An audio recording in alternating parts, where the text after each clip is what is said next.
This is Walking with Jesus. It's a devotional journey through books of the Bible from Forest Hill Presbyterian Church, and I'm Jason Van Bemmel. We're on day 25 now in the book of Hebrews, and we're starting in on chapter 8.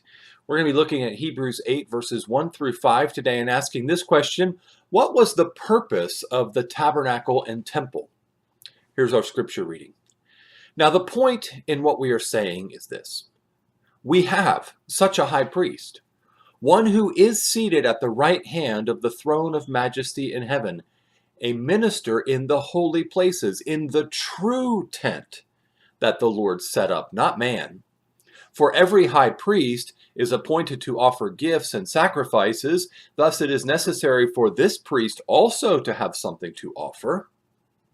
Now, if he were on earth, he would not be a priest at all, since there are priests who offer gifts according to the law. They serve a copy and shadow of the heavenly things.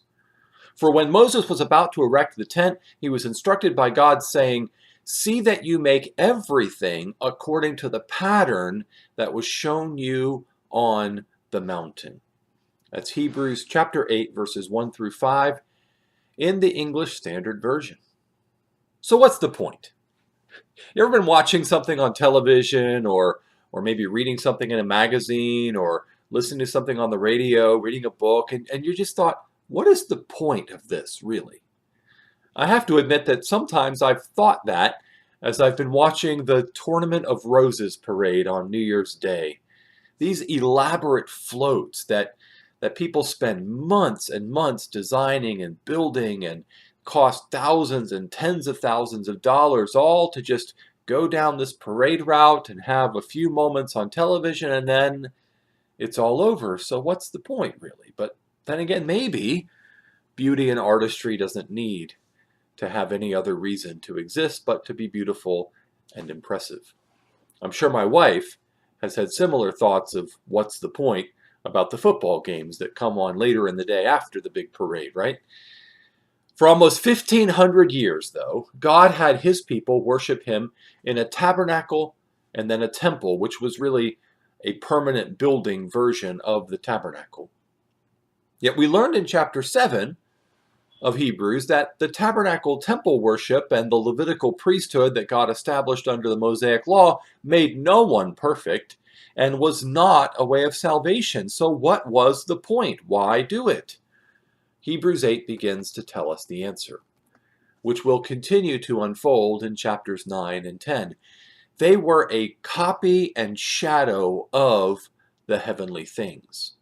Moses was told by God on Mount Sinai to make the tabernacle after the pattern that was shown to him. The pattern Moses was shown was a copy, a shadow of the heavenly throne room.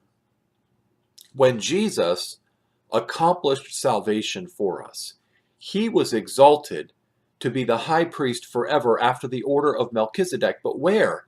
Not in the temple in Jerusalem. That was only for Levitical priests. No, Jesus was made priest in the heavenly sanctuary, in the throne room of God, where he sits at God's right hand. But if Jesus was going to come and accomplish salvation and then minister in the heavenly sanctuary, why have a copy? Well, God gave it to the people to show the pattern for what Jesus would do. Jesus would offer himself as a sacrifice for sin. He would cleanse his people.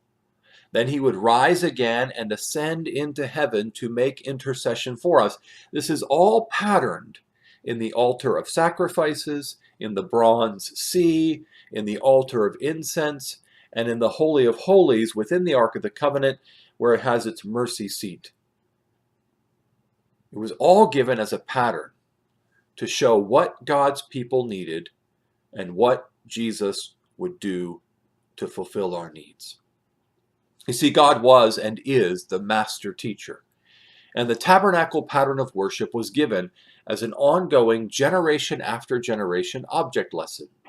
In it, God displayed for his people their need, and in it God promised ultimate provision for that need. But like all copies and shadows, once the reality comes, it is no longer needed, which we will see more clearly next time.